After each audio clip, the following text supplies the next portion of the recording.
canciones alegres que el pueblo cantaba. Solamente se hablaba de amor y vivíamos un poco mejor, pero siempre está por cambiar, que la gente se quiere abrazar y que vuelve a crecer la esperanza que siempre se alcanza mirando hacia Dios. Yo quisiera dejarle a los niños un mundo de vida, de paz y de amor, y que miren de frente al futuro. Buenos días, mi gente. Thank you for tuning in. Today I'm very excited because I have Sisa Salgado as my company today. Today we're going to be chatting about how Sisa found her passion in learning about the different Aboriginal dances around the world and how the man populated the earth as they were walking and traveling around the world with their dances. So help me welcome Sisa Salgado this morning. Buenos días, Sisa, ¿cómo estás? Hi. Buen día. Hello, everyone. Good morning. Thank you for the invitation, Yvonne. Alex, stop.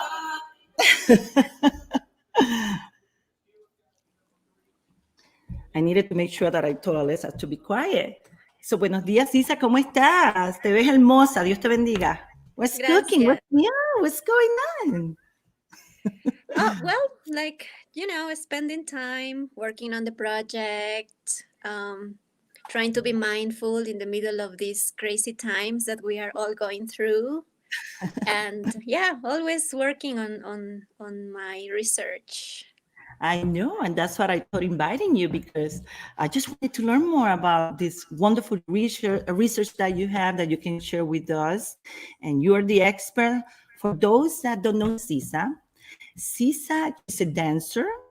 I'm going to allow her to explain for us, but she's also an anthropologist. And I thought that her background was so interesting. And I figured, we got to bring Sisa over so she can share with us everything she does about the dance project and how she started doing that. So, Sisa, when was the first time that you learned inside of you that you felt, I'm going to be an anthropologist? And then you said, I'm going to be a dancer. Which one came first? Tell us a little bit about that. That's just, I think the art came to my life first.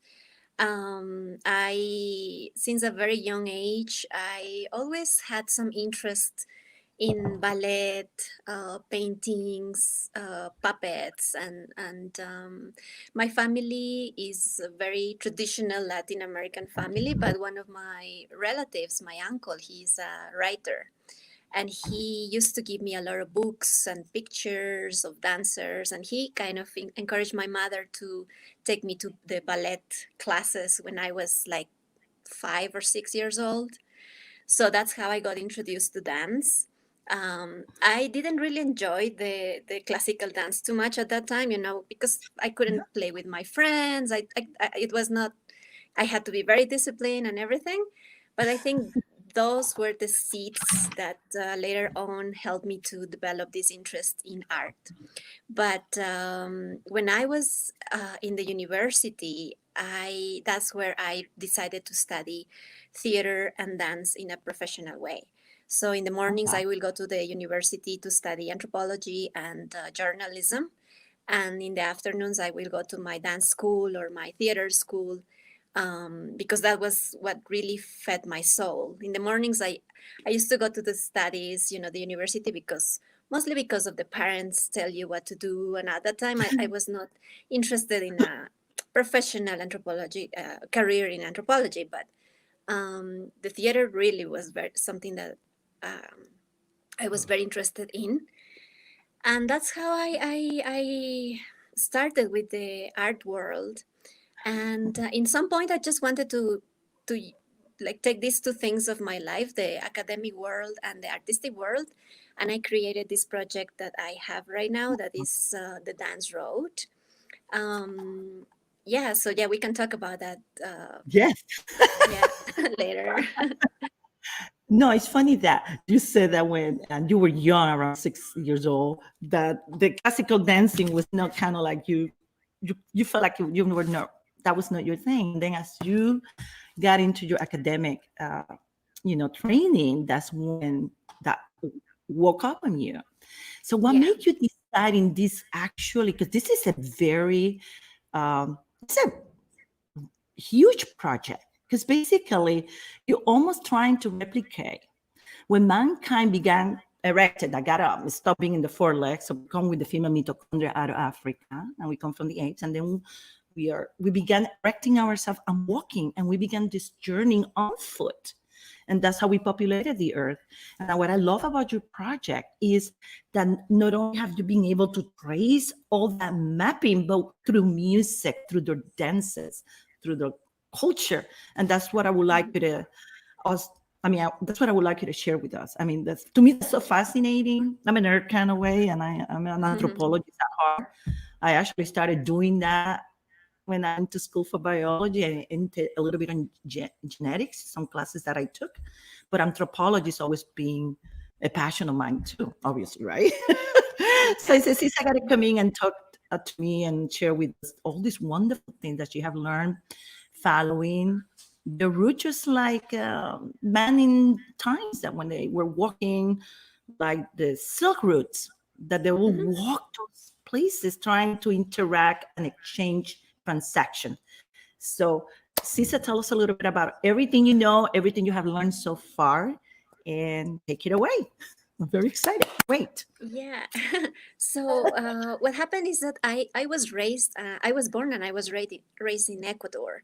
And my training in art was always coming from, the European schools or North American schools of theater and dance. I studied contemporary dance and contemporary theater. So in some point, I just had this need of exploring more the traditional art. I grew up in the city where we don't have much exposure of our traditional art forms, dances, music. Everything is coming from, from Europe or from the mestizo cultures. But I was really interested in exploring about my indigenous roots in Ecuador.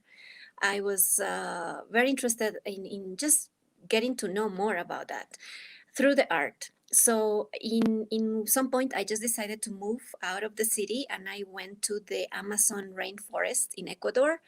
I did my thesis of the university in the Amazon jungle with some indigenous communities that live there. And that's where I started my work as a researcher and as a anthropologist. No, that was the professional kind of side of my work. So that's where I really connected with some roots of my own being. Because in the city as a mestizo, of course I know that I am a mixture of a lot of cultures, and in my genes I'm sure I have a lot of genetic connections with other with different people around the world. But in the Amazon, I really felt connected with with something more connected to the soul, connected to the my search of as a human being more than the professional way. So that's where the dance road started. I did a research for about 2 years in the Amazon, and I just felt that in some point that I wanted to continue this journey, this research on traditional dances in a different part of the world.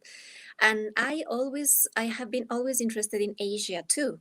Like the same way I was interested in the indigenous communities of Ecuador, I always had some connections with Asia through my theater training in Quito. My teacher used to give us a lot of information from traditional dances from Asia, from Africa. And whenever we play some songs or when we have some exercises in the classes, I felt some connections, some memories with the sounds of the Balinese dances or African drums or like the masks in India. And it was just so beautiful that when I was in the Amazon, I said, okay, it was a beautiful experience here, but I want to continue this research in Asia. And when I went to Quito, I just started looking for scholarships to travel to Asia, and that's how I got to Indonesia. I had the opportunity to study there, and I began that long journey. Oh, I think your microphone is muted. I just wanted to say I just wanted to, how old were you when this happened? When you were starting, how old were you?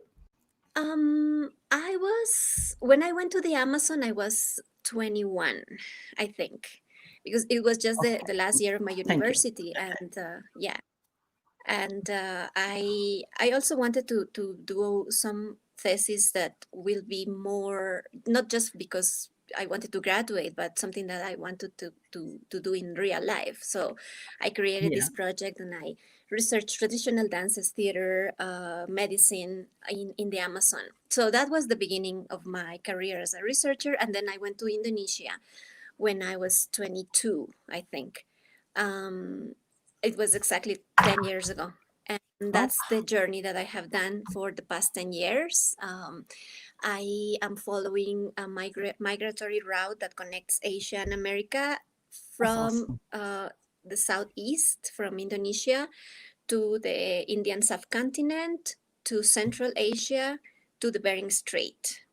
So if you So can it see was the map, right. So mhm, when you were in the Amazon, that's when you felt that calling.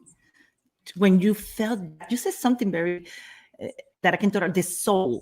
It was a soul calling when you realized how much you had in common with these mhm, people, with this way of life, or we as human beings, how much we have in common with so many way of life around the world. So that's where you began your journey when you were in the yes. Amazon. Yeah. Very And interesting. also because for me, as you know, like anthropologists, ethnographers, journalists, we are taught to be very cold in some way when we go to research other cultures. Like we always go with our cameras or with our notebooks, and we don't really interact with people, and we don't take the time to live with them because normally projects will last, I don't know, 6 months, 1 year, 2 years.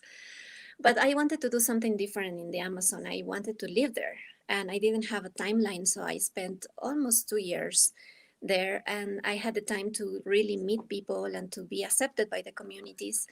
And because my research is based on dance and music, that for me was a very interesting approach to meet other cultures, because people are more open when you, especially the elders, when you talk about traditional songs, traditional dances. Elders love to talk about those things. Exactly. They remember their ceremonies, they remember the gatherings around the fire, or the weddings, or some traditional events in their lives, and that is a very easy way to get to know somebody else that is different from you. So that for me was the main tool of the research, is using like the art as my main point of connection. So you were saying that when you go there, you go with your notes, but you try not to interrupt how they're going about their life. You're just going like an observant and taking notes. Mhm. Did you just say Yeah. that you don't bring cameras or nothing like that? Did you just say that? Did I hear you saying that? I I of course I had cameras and everything. What I mentioned is that normally in the academic world you are supposed to go with all the tools of research, but you are not supposed to really, like, be so involved with the other Interfere. communities of the subjects that you study. So you don't There's always a influence them. separation. Yes. Yeah, Yes. How yeah. interesting in that.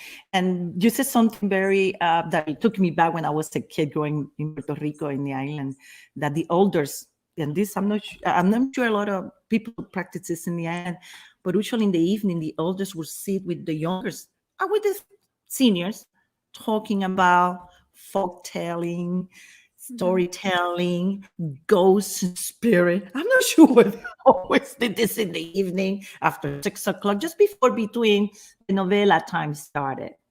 So you just took me back to that time when the elders in my family and around the community in the neighborhood, they would gather and sing La Placita en frente de los edificios, in front of the buildings. Yeah, And they will share, passing their oral history, yeah. telling their folk telling, the legends, their folks telling story. Yeah. So isn't that interesting that you got to observe that also in the Amazon? Yeah, And and I think we all have these experiences with our own grandparents or with our parents. In some point, the way of storytelling has been, I say it goes back to thousands of years ago, where we just need to tell stories. We need to remind the values of our cultures through a more dynamic way, and that's how we create dances, that's how we create songs, poems, puppet plays, or just the way of telling a story, like I think is a good way to keep the memory of our Yes. older generations. I actually took the liberty when you were talking, when we were prepared for the show, but also when you were talking, I was looking here, I put a lot of your videos, and I want to share with the audience. This is like a 30-second clip or a little bit more. We're going to see Sisa in action, or at least her being the observant of an Aboriginal group in the Amazon. Was this in 2012, Sisa? This clip that we're going to see? It was 2010, 2011, 12, like two years. Yeah. All right. So I'm going to show them to the audience right now. Let's see, there we go.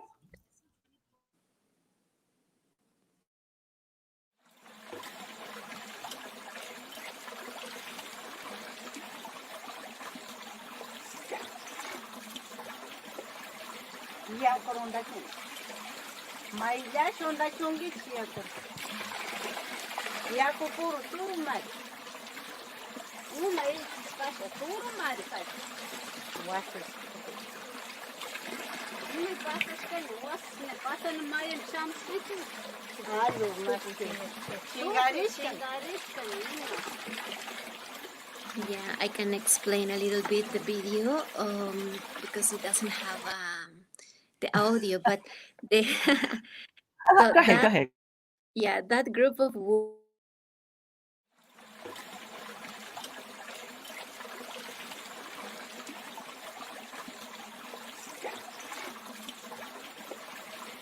Ya koronda ku. Mai ya shonda chongi chia ko.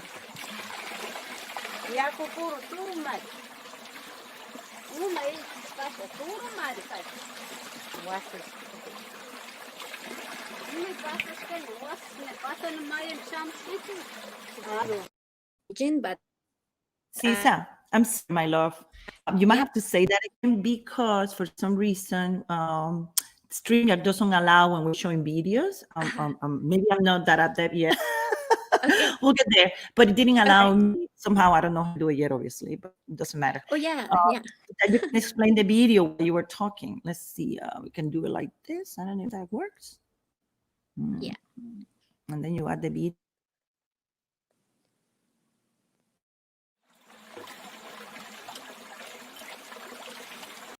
Oh, okay. Go ahead It's and okay. explain it. Yeah, it's okay.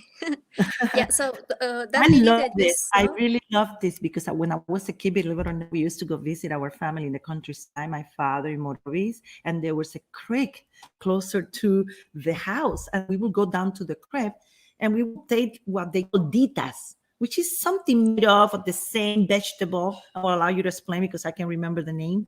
But when I see these indigenous people doing this, here I am, 1970 in Puerto Rico, using a device similar to the ones, an artifact that they're using that is made out of a vegetable. So go ahead and explain that for us, please. Yeah, so these beautiful women were my family in the Amazon. They belong to a group of Quechua Amazonian people, and what I was explaining is that in their folk tales and in their dances, in the music, they say that they always belonged to that area, to the Amazonian jungle. But when the Incas conquered South America, they had to adopt the Quechua language to communicate with each other. But in their day-to-day language, they always use words that are not Quechua, like they belong to their older languages. Okay. And if you compare the Quechuas from the mountains with the ones in the Amazon, you will see a huge gap, because the Amazonians were never really conquered by the Incas. They were very strong and they could hide. During the conquerors period, they could hide in caves, or the Amazon is so deep and they know really well how to survive there. So a lot of their traditions, a lot of their dances, their folk tales were really kept by the elders. So when I did the research over there, they is pretty much alive, like the way they tell the story of the place, how the place is connected to the spiritual world, how they developed a very strong connection with the Amazonian plants, fruits, animals. And it's not an easy place to survive, it's a very challenging area. And they really develop a very strong connection there. So they are warriors, men, most of them, they still go for huntings. And the women, as you could see in the video, they know how to use everything as a tool. Like they have a lot of materials where they can use from the place where they grow up. So they were picking up water with this little, how do you say, calabaza? Calabaza. Yeah, Oh, it's like could I think? Nosotros le decimos en Spanish, en Puerto Rico, pues claro, eso es una palabra que ha evolucionado, maybe with the Indians at the time, the Taínos in the island. Ellos le dicen una dita. But in reality, I don't know what's I forgot the vegetable. I'm going to have to look it up. But it's Anyway, made out of some berenjena, something like that, some root vegetable that they some do kind this thing. of fruit vegetable that they take the food out from the inside, and then they keep this kind of thing to keep water on it. So that's just a short clip of the videos that I recorded in that area. But basically, what I did is I traveled among the communities, interviewing elders about the traditional dances. And one particular story that they will dance, they will sing, and is the story of the origin of their own community. Wow. So they will tell me, the elders will tell me the same single story in different communities without knowing each other. They know that story. So I was very fascinated of knowing, because each culture has their own understanding and their own explanation of their own origin, because that's a question that we all ask ourselves now. Where do we come from? What is our past and all of that? Yeah, which is just kind of like when just kind of listening to what you're saying, that you discovered that every elder in every little clan or tribe that you were, the communities that you were visiting, they were pretty much sharing the same kind of folk telling. Yeah. So my curiosity is, because like you said, we're, like I always say, I try to for my fellow Americans to understand that we're more alike than we're not. And that supposedly began in the human genome as it was discovered out of the female mitochondria out of Africa. So here we go. I guess how they start working, and they're going to go up and go through the Bering Strait. And I would like you to tell us a little bit of that, because I also know that you went and to the path where the man crossed land through the Bering Strait. So can you tell us a little bit about that? Did you actually find a commonality between those Indians in the Amazon in terms of the storytelling connect to the side of Africa? Yes, definitely. So when I was in Asia, in Indonesia, a lot of information came to me from scientific research about the genetic connections that we all share all over the world. So one of the main inspirations that I have in my work is the National Geographic, the Smithsonian Institute, the Max Planck Institute, and all these scientists that they gather in some point, and they have research about these connections between one place to the other through the genes. A lot of information came to me. And I, as an anthropologist, as an artist, I was not very connected to the science kind of world. But I became very interested in that, and I started reading a lot of it. And of course, in the school, we all know a little bit about these theories of the migratory routes that our Homo sapiens took in some point of our history, or the many routes of connection that happen across our history, human history. But I was very, very fascinated about these genetic connections that Asia and America had through this genetic research that the National Geographic did. So you can Google on the National Geographic website, there is a project called the Geno Project. And that's where you can see they did a 10 years research from Ethiopia to the Arabic Peninsula to Asia to America. So they follow this path. Meeting indigenous peoples, meeting different ethnic groups, and taking some kind of samples of the genes and trying to trace one of the thousands of migratory routes that our humans followed in many points of the history. So when I read that, I said, okay, I want to follow that path. because I was in Indonesia and I wanted to keep Wow. traveling, but with a purpose. So I said, okay, I want to take this as a reference for my own travels, and I'm going to research the cultural side of those migratory routes. So that's how I traveled from Indonesia to other places in Southeast Asia, where there are a lot of findings, like fossil findings of these migratory routes, especially in the island of Java. Wow. And then I move up to the Indian subcontinent, and I start following that particular route that connects these two places, to the point where I reached the Bering Strait in 2019.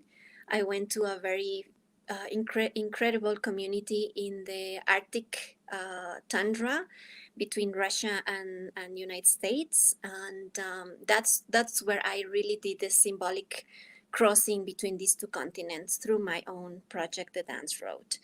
Wow. So yeah, in terms of connections between one place to the other, for me the connection is the tradition. I The am a tradition. traditionalist. I love traditional dances and music, even though I'm pretty young. But whenever I meet Also, elders, we are all souls. So yes, yes. And whenever I meet elders, I love to meet elders. I love to meet, people that like to talk about their traditions, and I enjoy very much when they tell me their stories. They share their dances, their music. So yeah, that's how I have been connecting one place to the other. And there are a lot of things in common, but there are a lot of things that we are. That separate us too, like we are different from each other. yes, That's something that we have to embrace, the difference too. yes. It's funny that you mentioned one of my people minds, which I'm fascinated. I'm going to show you. You're going to laugh about it, and thank you for mentioning, because I was going to bring it up, but I'm glad that you did it first. Oh You know, I want to do it. I want to set my genetic makeup so it can be put in the. I just haven't got the chance to do it because I want to do a ceremony, kind of like thing, just to rever, because I'm about to learn more about my ancestors. I do this, so I encourage every fellow American out there that he has any concerns about the beginning of the human genome and how we are more alike or not, regardless if we have different colors of the skin. We are one species, and we are all from the same divine. So I'm going to show you the clip that you were talking about when you went to the Bering Strait, right? Mm-hmm. When Yes. did you do this, Sisa? How long ago did you do this? That The was Arctic February. expedition. Yeah, that was February 2019. This is a place it's called Chukotka. Is an autonomous region of Siberia. Siberia is a very very big, vast place that belongs to Russia, and this is the Far East, and is a place where I was interested in meeting two different ethnic groups. One is called the Chukchi nomads, and the other one is the Eskimo, and they are considered to be our Is closest that the relatives. Inuit? The Inuit? The Eskimos are the Inuit, right? Or are they? Right. Yes, Good. they are. Yeah, they belong to an ethnic group called the Yupik, and in Siberia, they use the word Eskimo to call themselves, but like that word is not a very positive word in Alaska. Like the Yupik in Alaska don't like to be called Eskimo because it's a peyorativo, es un término que no les gusta mucho usar. Were you Yeah, able but to learn what it meant to each group, even though they're using the same kind of word? Isn't that interesting? it's very That the interesting. phonetic sound is the same. Goes to show you that at one point, when there was crossing from that side of the continent in the world, on that side of the hemisphere, and they went through this Bering Strait, obviously mankind connected there, and they were trying to figure out a way to communicate. So they're all worlds around the world that, even though we stayed the same world, how did it get there? Well, that's the explanation. When the man And they was speak the same language. they Yeah, do. they speak the Yupik language. Yeah, and they like from the place where we were, you could even see Alaska. Like it's very close, and there are still remainings of yeah, it's very close. Actually, because of political issues between these two countries, you cannot really fly from one place to the other. It's better to go through the whole Europe side of Russia. Yeah. But yeah, it's a very connected area. They belong to the same ethnic group, which are the Yupik. So it's funny that you just reminded me, and I forgot this. I'm just in the flow. But when you said that, I can see Alaska from the back here. Literally, yes, because I just remember. Hello, I'm having a senior moment. I used to live in Dak, Alaska, in Oh the yeah, you Aleutian. Remember that? I forgot. yeah, That's what I just remember. But yes, and yes, in reality, not only could we see Alaska from the back here, we could also right. hear a lot of the transmission radio. When you have radio wave, we will go to the beach and have these little radio things, which is early 80s. And we could pick up the Japanese and the Russian language station, some of it. It didn't come clear, but we could hear sometimes the music. Sometimes the people would say to us, oh, that's just the sailors, the boats, whatever they're fishing out there. So I can say that I have that experience to live in the Aleutian chain. So I'm Yeah. going to share the clip that you're mentioning about the Bering Strait. And I think I Hmm. figured out how to do it while I'm having you on the picture and not to lose you. So I'm gonna hit this one first. Let's see what's going on. Yeah. Try this one, see what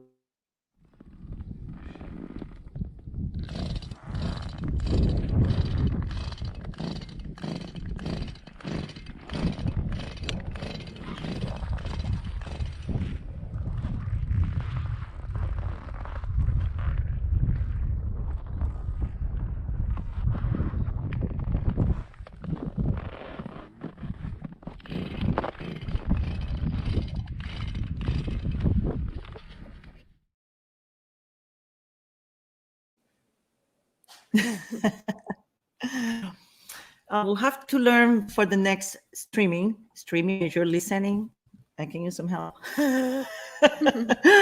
But so tell us a little bit about that clip, the one that I Yeah, just showed. that is a very that's a place.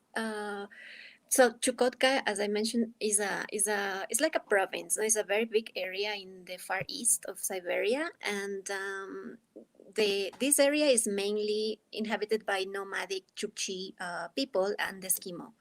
The Eskimo are mostly in the coast, and the Chukchi are mostly in the inland. In this area that you could see is like a flat desert, and this particular region, the kind of earth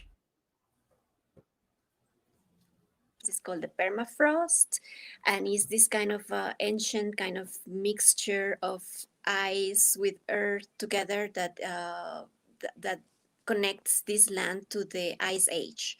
It's like a So tundra. this, Would you say yeah, tundra? that's the tundra. Yeah, that's the ecosystem is called the tundra, and the kind of floor that you can see there is called permafrost. Basically, is a very difficult area to survive, especially because of the winters. The weather there is very challenging, but somehow the Chukchi nomads have made it. They have lived there for hundreds or thousands of years. I don't like to say that they have been always there because we mix, we change, we always travel. But these particular Chukchis that we met, they have been there for like a couple of hundreds of years, So how and many people would you say were there, Sisa? Like, how many people would you mm, say in these little villages or groups? that is I'm not really sure the amount of people over there, but because when we went there, it was not winter. Even if you see a lot of like snow and it was really cold, that was the beginning of the spring, and that's where the nomads normally send their kids to the boarding schools in the cities, the Russian Mm. boarding schools, and you cannot see really the full families together in the nomadic tents as you could see in the videos. Mostly the men remain in these areas taking care of the reindeers, but the women and the children will go to the boarding schools. So they are like, we went there and we could see probably three, four, five tents around. Mm.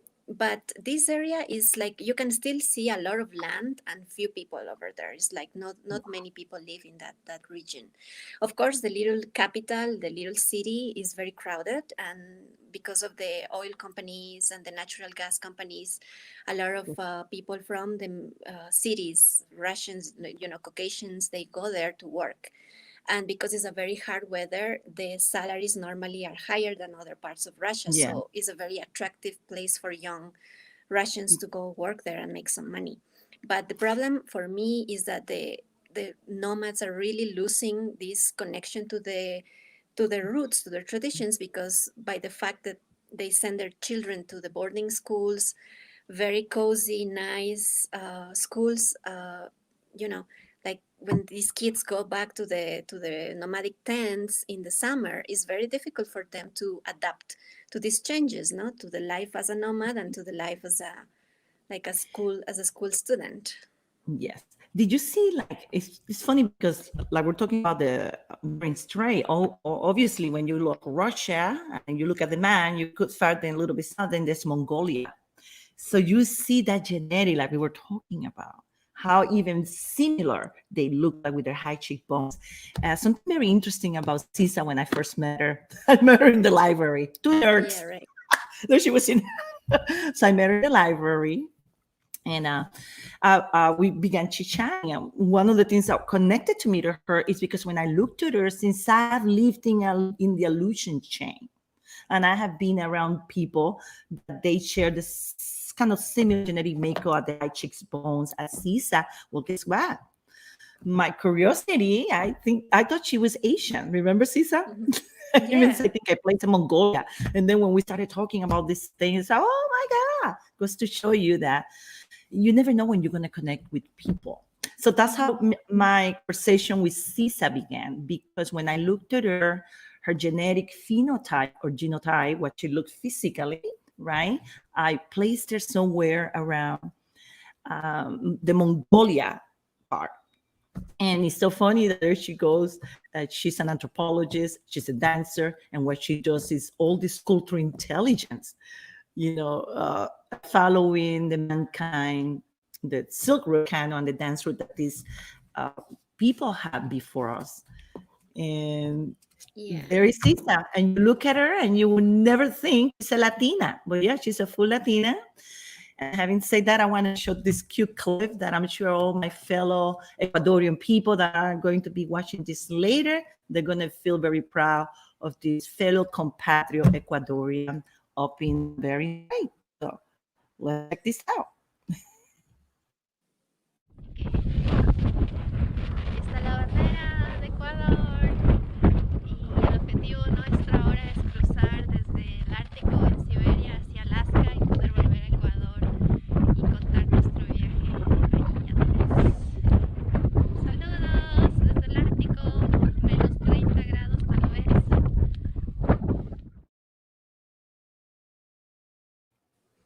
Sis, I think that's awesome. My little flag. So cute. I have to share that because I know I have Ecuadorian friends that probably are going to be watching this later. And there's not a single group in the world that if they have some any kind of ethnic identity, they have their flag, they're always proud. It doesn't matter where their flag is from. They want to share their flag. So it is okay. Yeah. I thought it was awesome. So how many days were you there in this place?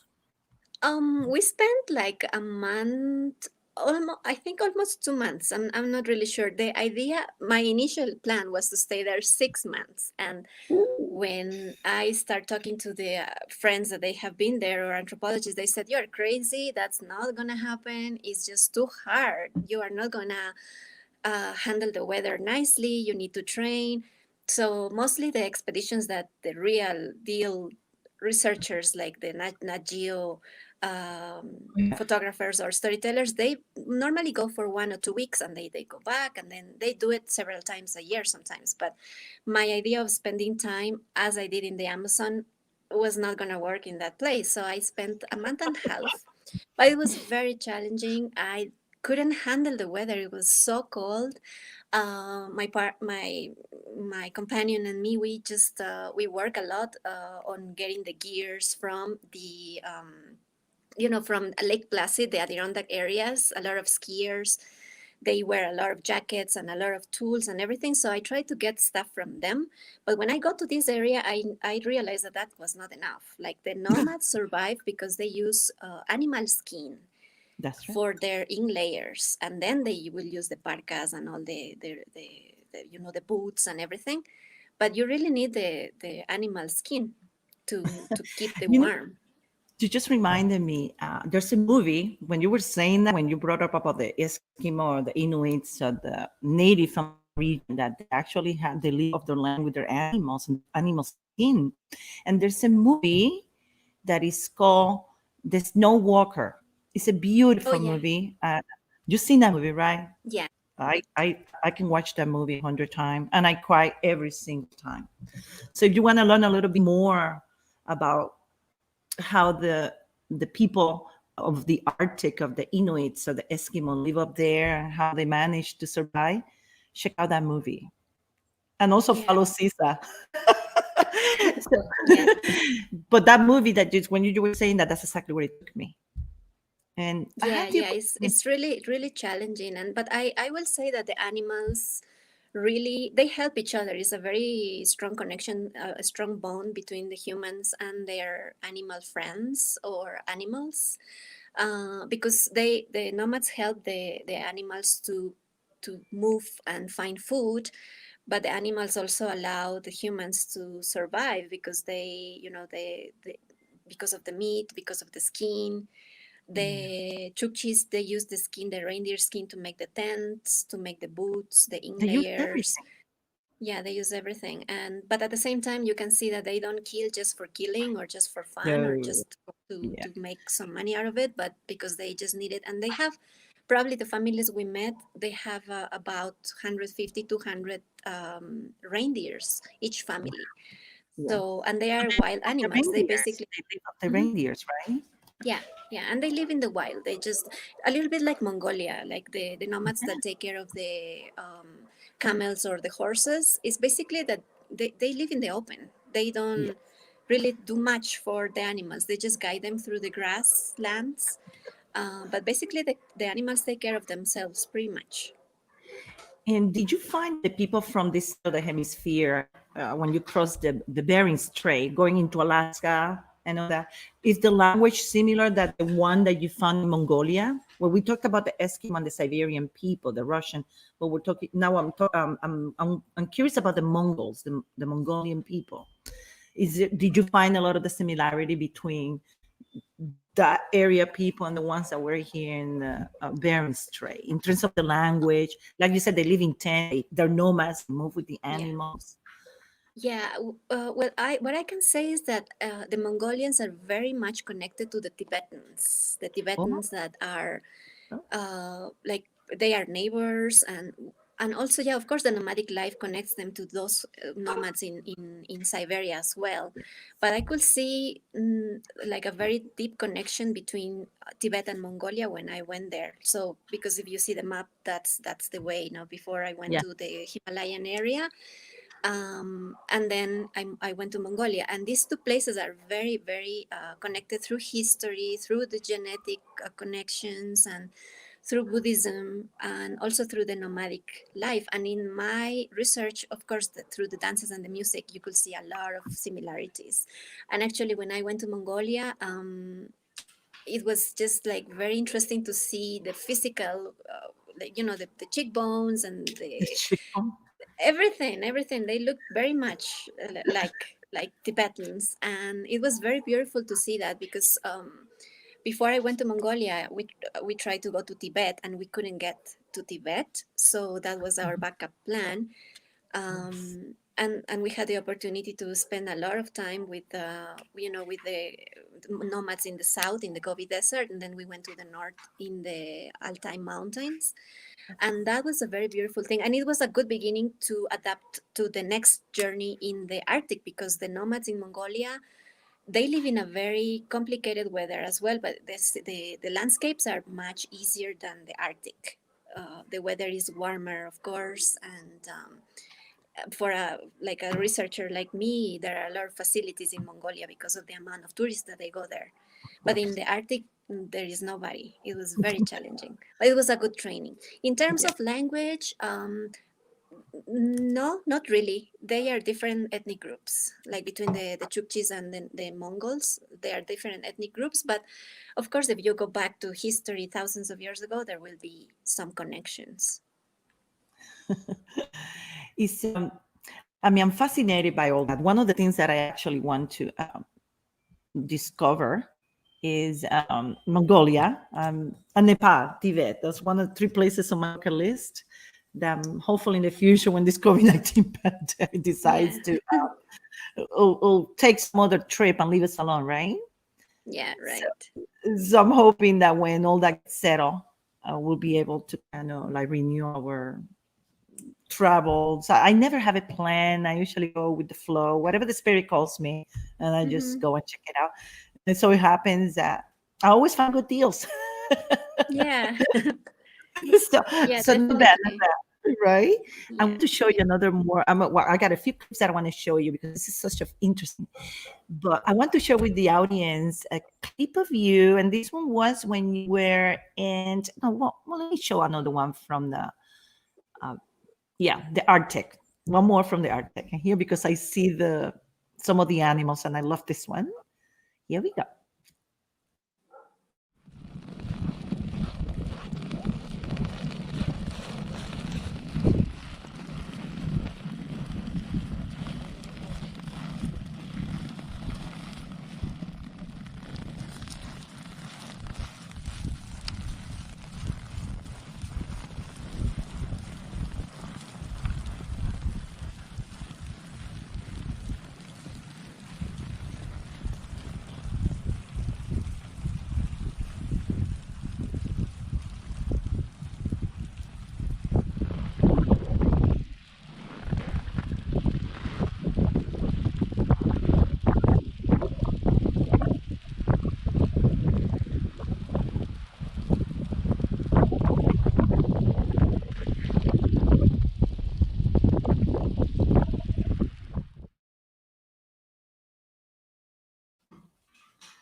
Sisa, that is so beautiful. And the fact that you got to experience that, wow.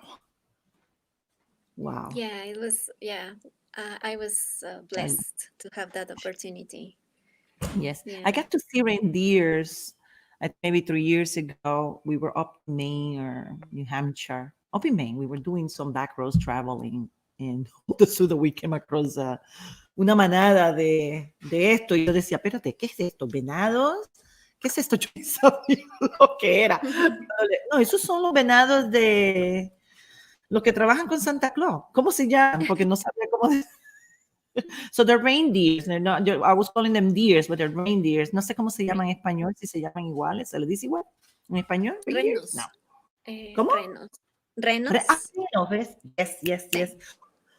It's amazing. Goes to show you, mira, I'm fully bilingual, but the words that if, or vocabulary that if you're not using it in your everyday lingo, you cannot forget. You need to have somebody to Yeah. trigger that memory. Jamás lo hubiera tenido que mirar en el, I would have to look it up in the dictionary.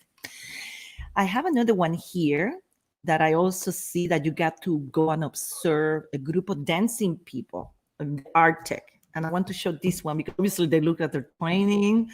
To me, they're like the chorus line from New York City, but in their own way. These are people. It's pretty cool.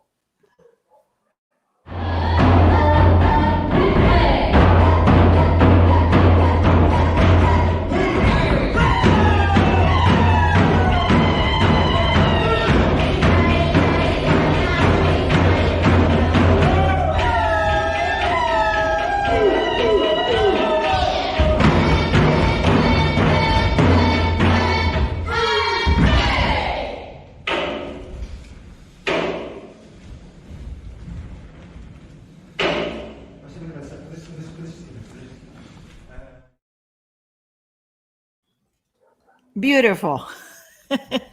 So what kind of dance was this? I know I saw the name, some kind of like Chucky dance. No, people, it's not the chicken dance. Pay attention. So this was kind of like the Chucky? Is that what you was called? Chukchi. Chukchi. Oh, look at that. So it doesn't even sound like CH.